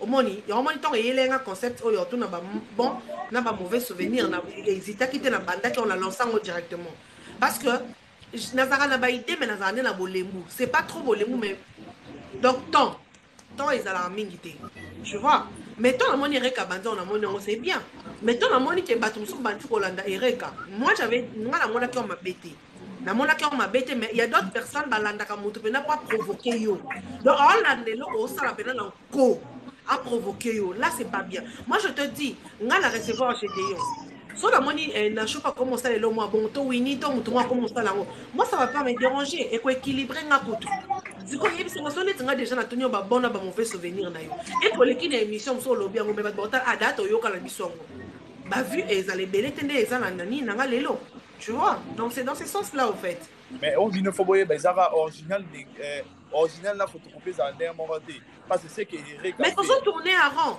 Eric Kasala na mona place na ba particulier parce que na la paix moi émission na azala ba particulier na ba na ko ba particularité na ko asala na émission o ba tusu ba sala ngote vous voyez peut-être moto o Eric peut-être autour na question parce que yo za autour na question quand autour na question ya ba mauvais souvenir na yo je t'avais dit que mauvais souvenir na nga eza na beti tatu mais na jo tala j'ai des considération moko boipo na yo tu as déjà dit quoi na zapi na solo na nga mususu c'est parce que peut-être solo na zana na considération na ba eza on gata tu vois ici tu vois et ça c'est selon moto amour peut-être vérité mon organisation est pas na yo mais oh wana soit que tu na nga vérité wana que donc chacun sa façon de faire les choses mon n'est pas na ina le peut-être émission on la parce que la première fois même na live na tika la Mais chez toi, je l'ai dit quand même. Bah, tu voyais, bah, tatouage, tu voyais, bah, tatouage, et tout signifier nini, bah, tu voyais, bah, raté. Tu vois. Donc, c'est ça. Oh, yo, ça, là, s'attendre que yo, ça, là, on a ndenge na yo. Mabe ekomaka soki par exemple Séverine alobaka na suka par exemple mamai moni mutu mwa bango moloba mamai wana mpenza na ndenge na biso ekoleze yo mieux vaut akopie mais moi biloko ya mike mike esala particularité na yo ayiba ngo te akoyiba ne concept mais yo ozala na façon na ndenge nini parce que biso nyonso bakoyebisa biso bodéfendre français yo oya olobi na ndenge na yo français eza eloko boye yo eloko boye donc ngai nde na odéfendre français nde yo odéfendre à moins ke bapesa biso nyonso définition moko mais so na minute oyo balobi batuni Séverine français eza nini ngai napesa définition na ngai yo opesa définition na yo c'est ça c'est que bino fo bosala même si moto akopie concept na yo tika yo oza na baparticularité na yo peut-être moto oyambanga na ozwa kutu tanta ya oyebisa bavérité nyonso nayebiso yo te mais chez toi na koyebisa yo parce que donc na sentir que non façon ya koyambela bato eza différent peut-être place na lekaki attends-toi toujours que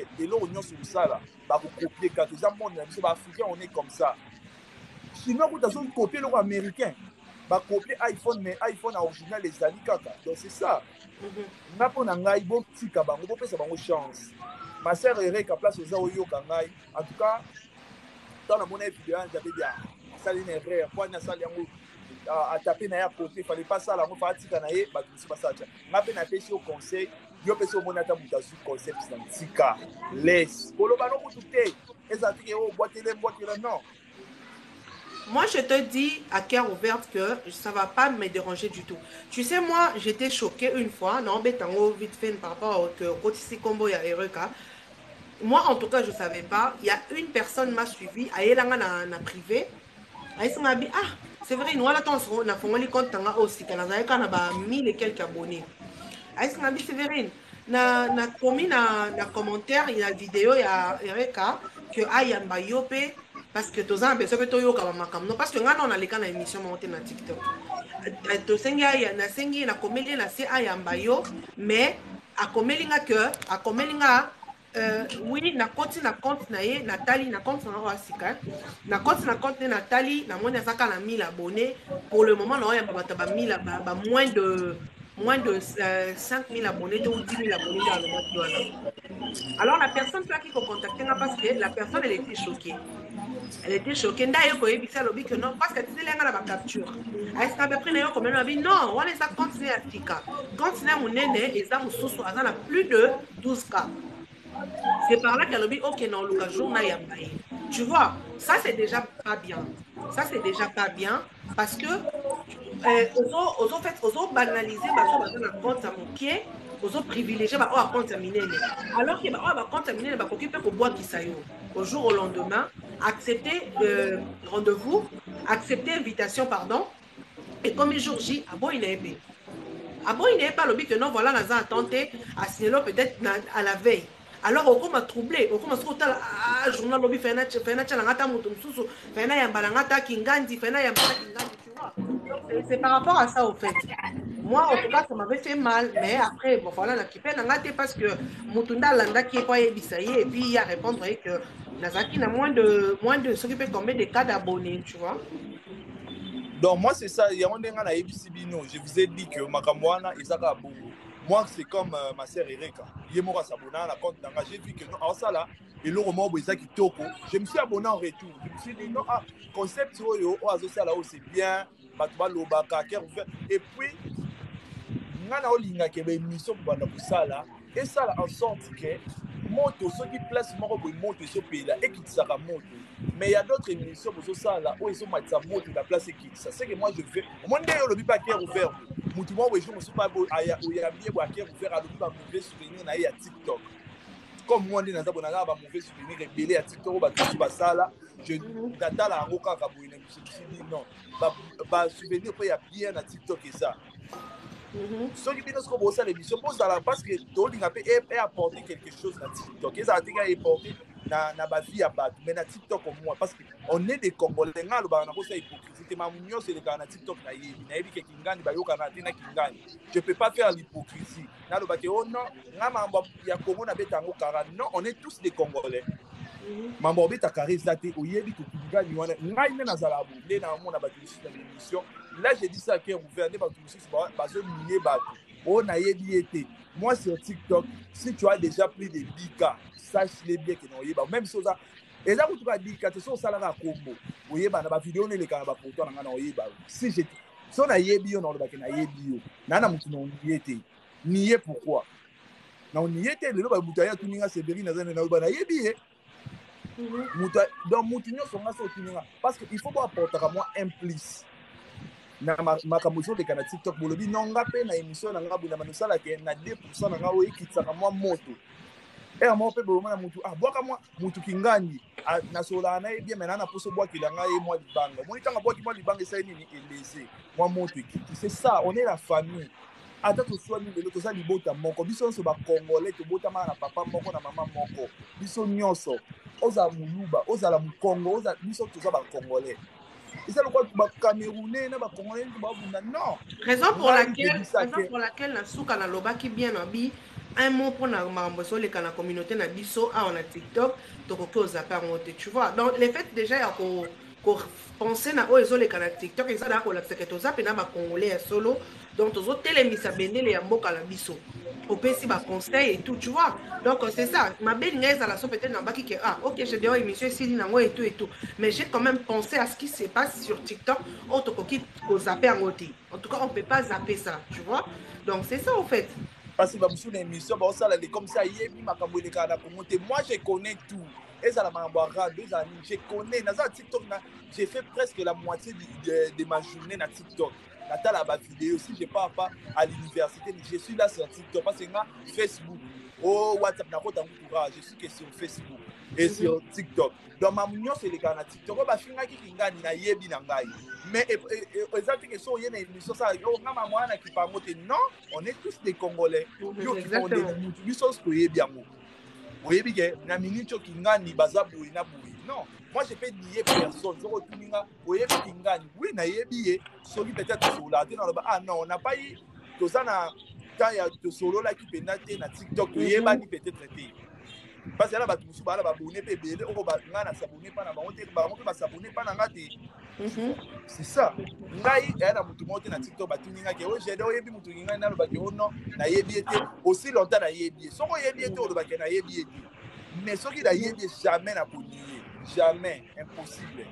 Donc, on y était. Donc, non, mais moi, je vous demande déjà, Bozala, na moi, donc, moi, quelque chose que vous apporter dans moto, parce que moto, tu as apporté ici, là.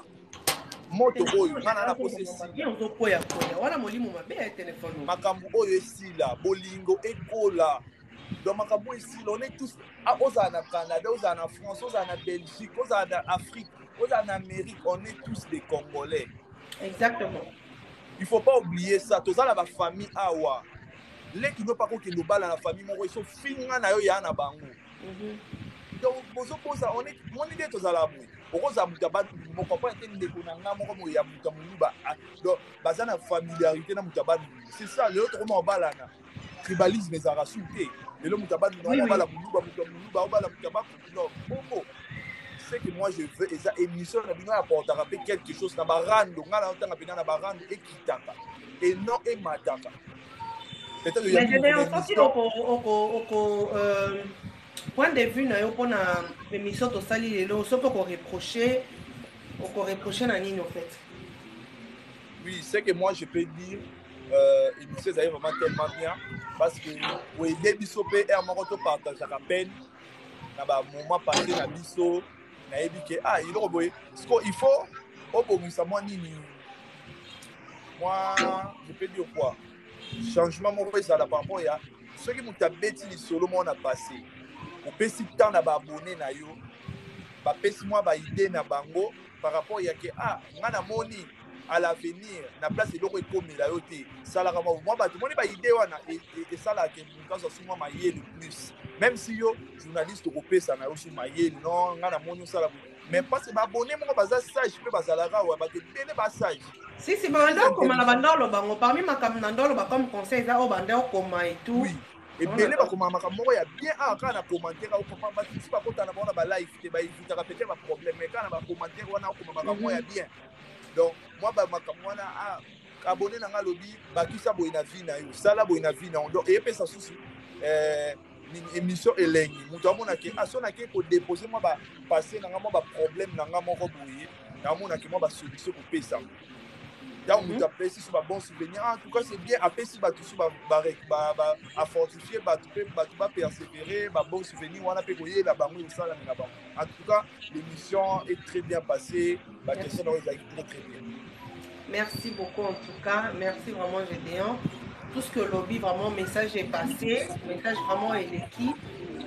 Oui, et ça vraiment et là c'est vraiment que on va vraiment la souci à mboka na biso, on a la souci vraiment qui m'y a écouté dans la communauté na biso, qui m'y écouté dans TikTok.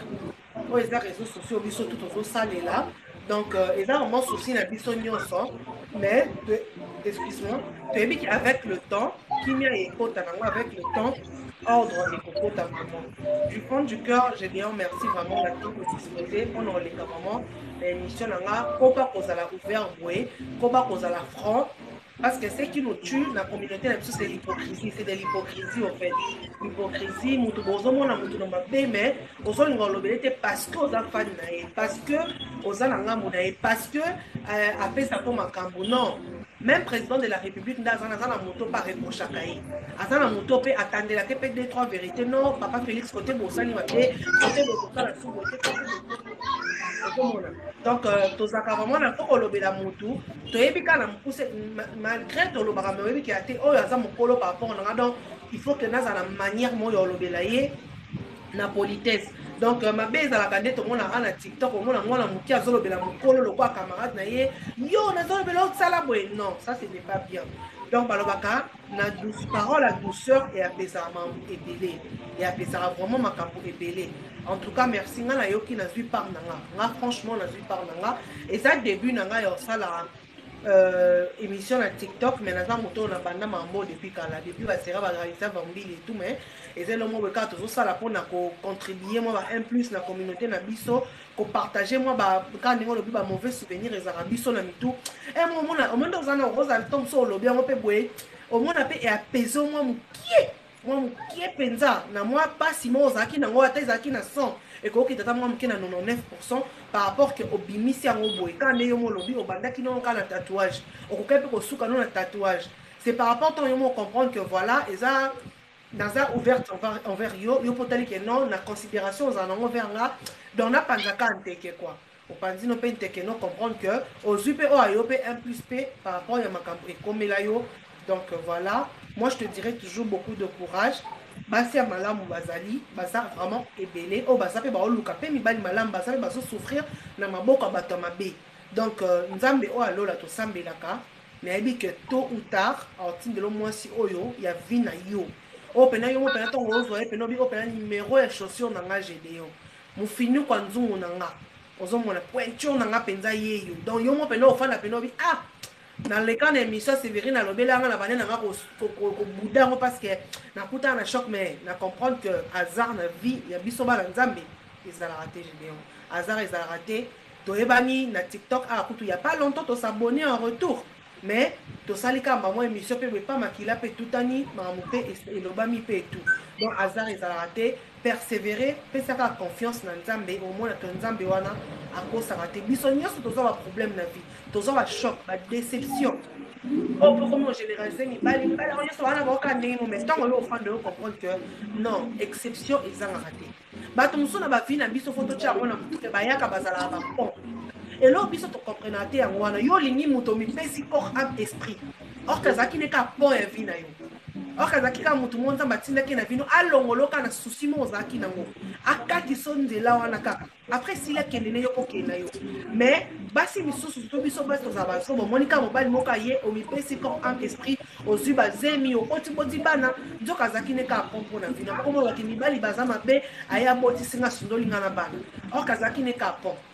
Et quand tu appelles moi, tu m'as peu coûté une vie, azaki ne ka pompo na yo, mais o mi pesi makasi ok bon petit ba tatouage osongi bo sali boye or que ça qui n'est qu'à pont la vie ya bina yo avec un moment boye ale qui soka na valet moko boye ale qui soka na vie moko boye pe un jour pe bolo ba kenga pe général na na compte na banque na zaka boye ndenge bi ba bon souvenir musu atikelo pe na vie ezaki ka pont mais yo mi pe taki parce que ozaki aveuglé na bolingo mais ça les bon akei na peut-être akei faut pas mo bali ya vie na ye yo kolo ba ke basi baza mabe or que non azaki na pont ya vie na yo yo moko nde moto mipesaki makasi omitikaki yango moni ke aye kokende siko na vie na ye yokanisi aza mabe ok azalaki nde mabe te ezaka ke ozalaki ya ye te ye mpe azalaki ya yo te ozomona donc yango wana dans ce cas eza kose sous-estimer te il y a un jour dans la vie il y a toujours eu un jour dans la vie qui s'appelle demain lobby ya malamu yaka toujours le temps passé ne revient plus quoi qu'il ça passé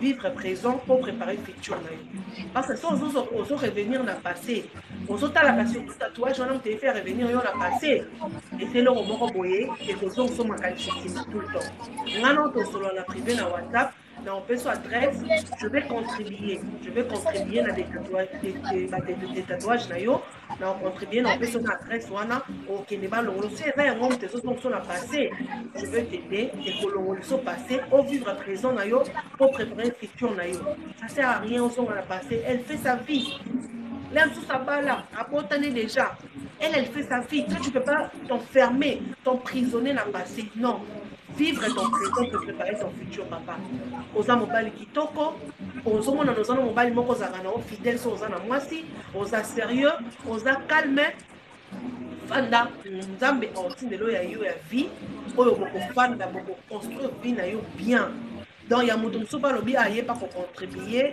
1988 aye pas contribuer donc écris chez Gédéon comme ça il va s'abonner chez toi on est là moi je suis là pour te soutenir à surpasser épreuve écoutez là on a passé je suis là en tout cas beaucoup de courage papa Nangai la CP vraiment ma casse n'attend en fait Singai prochainement sur la carte on continue dans WhatsApp tout ça dans le numéro on continue en tout cas des gros bisous à toi de bon courage à toi des gros bisous à maman des gros bisous à papa on par exemple là soutien dans ma casse numéro 00 oui en tout cas merci beaucoup Nzambe apambola bango Nzambe apambola to nyonso ba soutenant na ba épreuve na pasi Nzambe abakisela bango vraiment ya mingi quoi.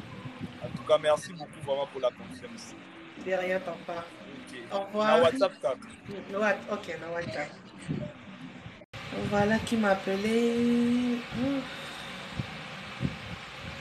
Voilà donc merci à vous tous en tout cas. Bah oh émérance pour faire wengi. Voilà émérance meka kokomelaye comme ça à comment un message na yo. Merci Nabatutu Bozaki Nanga du début à la fin. Je tiens vraiment à vous remercier parce que voilà, Bozana pour nous soutenir Ngai vraiment merci pour émission Nanga Ezala Elengi binom Bozope Sango vraiment Elengi. Je serai toujours reconnaissante envers vous. En tout cas, merci du fond du cœur. Bozala Kinanga. Ah, Bofaya, c'est toi ma chérie. Ok, comme elle est comme ça à mon âme parce que peut-être Boza abonné au commentaire. Bon, je vais faire quand même le capture. Il y a commentaire na yo na privé pour à mon combo na yo. Ma belle Zongi. Oh, vainqueur. On a tous abonné, non ma chérie. Attends. Avant tous ben je me suis abonné en retour ma belle, je savais pas. Bon Fayape, je me suis abonné en retour. Et Winnie P, dans mon tête abonné, je me suis abonné en retour. Donc voilà, merci en tout cas. Winnie, ouais, je me suis abonné en retour, ma belle. Donc voilà, en tout cas, c'est ça, auto retenir pas Gédéon. Et ça que, bah, mauvais souvenir, les déception et tout. Je sais pas, s'il vous plaît, Moutoumoko qui ne vite fait na compte, nanga, ate langa lobby fona yambana ni pona lobango. Ah, pardon vraiment. Bon, qui na compte, nanga, bon, mon Gédéon na yambié le 2. Botel langa le 3 fona yambana ni pona lobango. Ah, s'il vous plaît. Merci beaucoup Stone. Donc c'est ça au fait. Gédéon à lobby, bon, ben voilà, mauvais souvenir naïe.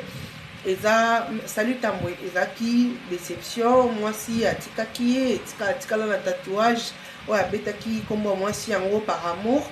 mais malheureusement ça sous ensemble été APCP au après ça comme conseil que y est pour naïe en tout cas ceux qui m'ont robé ta tatouage il y a partenaire nayo il faut au moins azala oyo bobalana Winnie pardon tala na compte nanga otala mutuno yamba lobby le 3 ezanani s'il te plaît ma chérie. Donc voilà, y pour naïe pour bêta tatouage faut au moins azala ya mutu oyo bobalana. Pour la bateau, vous avez copain, copine, en tout cas déception et vous allez au rendez-vous. Comme bon souvenir, à lui, un bon souvenir, Esaïe est belé, Esaïe vraiment est belé, la vie. À coup de bon souvenir est belé, à Tanguy, et 5 en tout cas, Esaïe vraiment est belé. Et puis, comme conseil, après ça dit que la vie, il faut soigner ma relation parce que tu es bilobité. Faut pas te négliger la relation mutu soko négliger ye boyo ebité peut-être yene mutu akoyede olobi na vie yene mutu akolongolo peut-être dans ba situation difficile oyo oza nango na vie. Donc c'est ça ba conseil apesi sur ba tout na TikTok bazondongana apesi ba conseil que boyo kanifo ezala kimia fo ezala parce que to ebité okoki ko finga belle-mère na yo future belle-mère na yo okoki ko finga future épouse nayo koko finga future grande sœur ya moi si nayo belle sœur nayo donc c'est ça en tout cas j'ai vraiment appelé ça conseil à bien oyo édifier mon na biso a wakati na émission oyo donc pour conclure appelé ça conseil nayo vraiment révélé et puis oui Winnie olinga mitinda te poani ki otela nga mutu no yamba lobby le 3 na ba vidéo s'il te plaît otali na ba vidéo na tche lelo ezaki Gédéon le 2 otali nga le 3 ezana nina loba pour que bato lobby ba se connecter donc c'est ça donc voilà après c'est ba conseil na ba auto za ba journaliste en TikTok comment to ko se comporter tous dans la partie privée tous dans le milieu du village et tout donc j'ai bien vraiment appelé si vraiment ba conseil ebelé mutuna moto je pense à lui par naye na émission oyo donc voilà non c'est la cas Winnie banda na tinda ki Winnie alinga metinda te Winnie mwana oyo donc c'est ça ben toutefois demain j'ai encore une émission demain même heure donc 16h30 heure ya poto et puis 15h 20h qui était là non pardon conséquenté Winnie linga metinda te mwano telanga lobby après j'ai deux ezaki le 2 telanga le 3 no yamba nani pour que na lobango awa s'il te plaît vainqueur Winnie linga metinda te non bête makasi donc c'est ça au fait lobby nazana émission même heure merci ma chérie même heure donc 16h30 dans bande émission nanga lobby vraiment c'est la vainqueur et le bilan si ça sera avec qui demain le 3 septembre j'aurai encore une émission.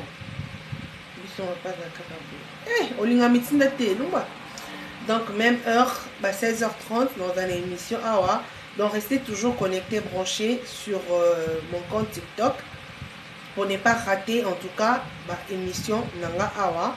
Auto parler sur mauvais, bon souvenir, il y a invité Nanga et puis à la fin ça conseil par rapport à mauvais bon souvenir après le l'IPC qui se passe par rapport à ce qui se passe sur TikTok la communauté congolaise et à la fin tangi 3 garçons 3 filles il y a c'est pesera bango on a 4 TikTok non ritson on a yambaki hier faut la date na série on a yambaki hier le premier le 2 Ezaki Gédéon le 3 maintenant je sais pas si ça sera qui si je me trompe je sais pas en tout cas je sais pas parce que l'autre téléphone display baby j'aurais dû regarder là-bas mais malheureusement toutefois demain je serai là encore en live avec mon invité que je connais plus je me rappelle plus au fait donc je serai là demain à 16h30 l'heure de l'Europe 15h30 heure ya Kinshasa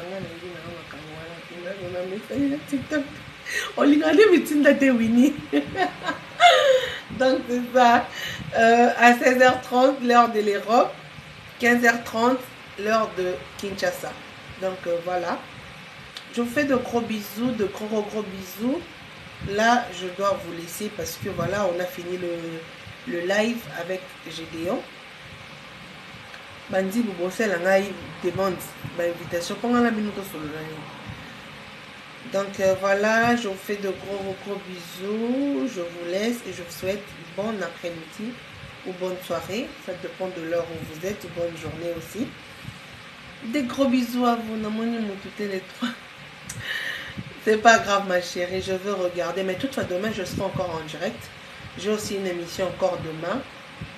Nana Biladi, na talaki o ma chérie, na lota loka aboloka nda poezika. Bando telema likolozo commenter. Non, son ils sont dans les commentaires. C'est ça, de gros bisous avant. En tout cas, je vous laisse. Bye bye.